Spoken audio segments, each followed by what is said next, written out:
Alors, il y aurait bien des choses à critiquer dans le fonctionnement du monde actuel, mais une question qu'on pourrait se poser, c'est conceptuellement, est-ce qu'on pourrait faire pire? Eh bien, oui, on peut faire pire. Et il y a visiblement des gens qui déploient de très grandes ressources de créativité pour cela. Donc là, je voudrais parler d'un concept assez récent, le play to earn. Donc, jouer à des jeux vidéo pour gagner de l'argent. Et dit comme ça aurait presque l'air sympathique. On s'amuse en jouant à un jeu vidéo, et en plus on gagne de l'argent. Trop bien. Sauf que non. Le jeu emblématique de cette nouvelle tendance, c'est Axie Infinity. En gros, un jeu où on entraîne des espèces de Pokémon, mais en beaucoup plus moche et en beaucoup plus limité. Et pour entraîner ces Pokémon, il faut faire du grinding, du leveling. Bref, enchaîner des combats ultra répétitifs pour gagner des niveaux. Ce qui peut être amusant pendant les 20 premières minutes, mais devient rapidement à peu près aussi fun que tenir une caisse de supermarché un jour de Black Friday. Et donc, si vous vivez dans un pays relativement aisé, vous pouvez utiliser vos précieuses heures de temps libre pour entraîner vos Pokémon, mais vous pouvez aussi payer quelqu'un pour le faire à votre place. Alors jusque-là, ce genre de pratique était plutôt découragé dans le monde du jeu vidéo. Mais dans Axie Infinity, cette mécanique est au contraire au cœur du jeu. Et c'est cela qu'on appelle le play to earn. Donc là, passer des heures à entraîner les Pokémon de quelqu'un d'autre contre une certaine somme d'argent. Oui, ceci est une révolution. Et bien entendu, pour rentabiliser au maximum son argent, il faut aller chercher des gens qui sont prêts à entraîner vos Pokémon pour un salaire horaire le plus bas possible. Autrement dit, des gens dans des pays pauvres, principalement aux Philippines, dans le cas d'Axie Infinity.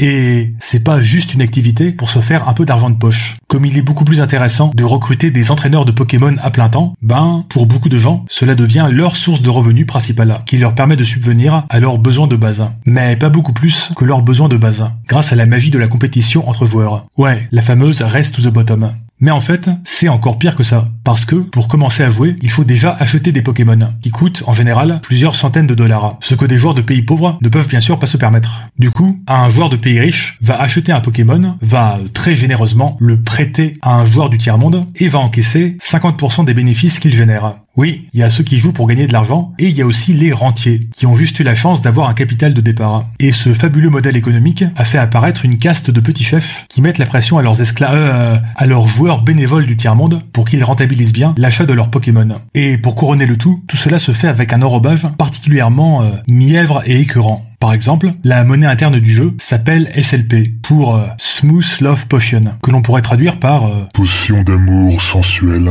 Et on a donc des petits chefs avec des avatars Twitter trop choupi kawaii qui vont foutre la pression à leurs joueurs pauvres pour qu'ils génèrent un certain quota de potion d'amour sensuelle par jour, voir dans la description, avec un petit emoji de rougissement trop mignon. Ouais, c'est un peu comme bosser dans une usine de jouets et se faire foutre des coups de schlag par un type déguisé en Mickey Mouse entre deux éclats de rire de Père Noël. Oh oh oh, sois plus productif, petit sac à foutre. Oh oh oh. Bon, là, vous vous demandez peut-être, mais est-ce qu'il n'y a pas un salaire minimum, une limite du temps de travail? Est-ce que c'est bien légal, tout ça? Eh bien, la réponse est, on s'en fout, lol. Parce que tout cela repose sur des... Mettez sur pause et essayez de deviner. Sur des crypto-monnaies et des NFT. Vous savez, la fameuse décentralisation qui devait supposément rendre le pouvoir au peuple, en échappant aux instances centralisées, mais dont la quasi-totalité des applications actuelles tendent à rendre le monde encore pire. Là, par exemple, on a un système qui est par nature impossible à réguler. Même si on va confronter directement les créateurs du jeu, ils vont juste hausser les épaules et dire « Ah, mais que voulez-vous qu'on fasse? Le jeu est sur la blockchain, il ne dépend plus de nous ».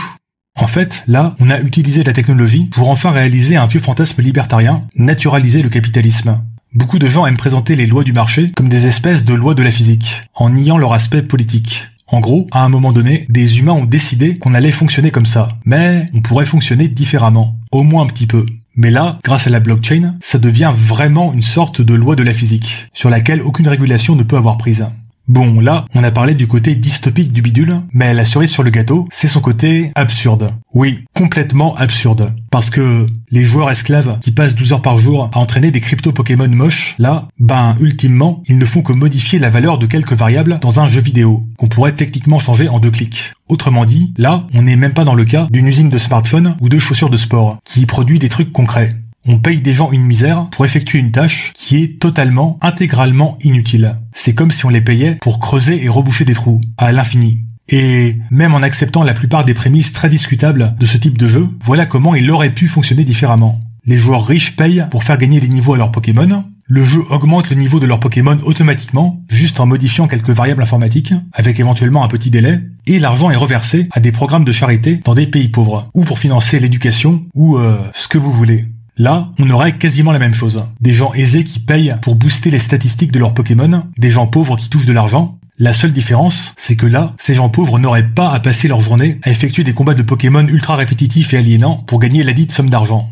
Donc, le jeu aurait pu fonctionner comme ça, oui, il aurait pu, mais malheureusement, nous sommes dans la branche de la réalité où l'on préfère infliger des tâches répétitives 100% inutiles à des gens du tiers-monde pour exactement le même résultat final. D'où le titre de cette capsule, la plus stupide des dystopies, qui ne me semble pas vraiment exagérée. Alors, je suis peut-être un peu vieux jeu, mais il me semble qu'à la base, la technologie devait servir à automatiser des tâches répétitives, afin que les humains puissent se consacrer à des activités plus intéressantes et épanouissantes. Ben là, on a exactement l'inverse. Une technologie qui impose de nouvelles tâches répétitives et abrutissantes à des humains. Des tâches totalement arbitraires, qui n'ont absolument aucun intérêt, et qui ne créent rien de valeur. C'est un peu de la proof of work humaine, pour les vrais qui sachent. Bon, mais au fond, c'est juste un jeu vidéo. C'est pas la fin du monde, non ? Alors, déjà, c'est un jeu qui en inspire une myriade d'autres, alléché par l'odeur du crypto-pognon, voire dans la description, mais surtout, les grosses boîtes de jeux vidéo commencent à envisager sérieusement de s'y mettre. On peut citer, par exemple, la lettre de vœux du Nouvel An du PDG de Square Enix, lien dans la description, qui dit, à propos du Play to Earn, « Je réalise que des gens qui, entre guillemets, jouent pour le fun et qui représentent la majorité des joueurs pour le moment, ont émis des réserves face à ces nouvelles tendances. » C'est un euphémisme pour dire qu'il y a eu un énorme backlash. Ouais, donc, la majorité des joueurs jouent pour le fun. Mais ces vieilles habitudes archaïques vont bientôt changer et nous allons y travailler assidûment avec toutes nos équipes marketing.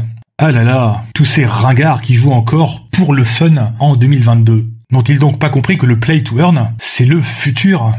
Ben, si c'est ça, le futur du jeu vidéo, ou pire, le futur du monde du travail, eh bien, je trouve que c'est un futur qui pue la merde. Et vu les éléments présentés dans cette modeste capsule, je trouve que c'est un point de vue assez bien argumenté.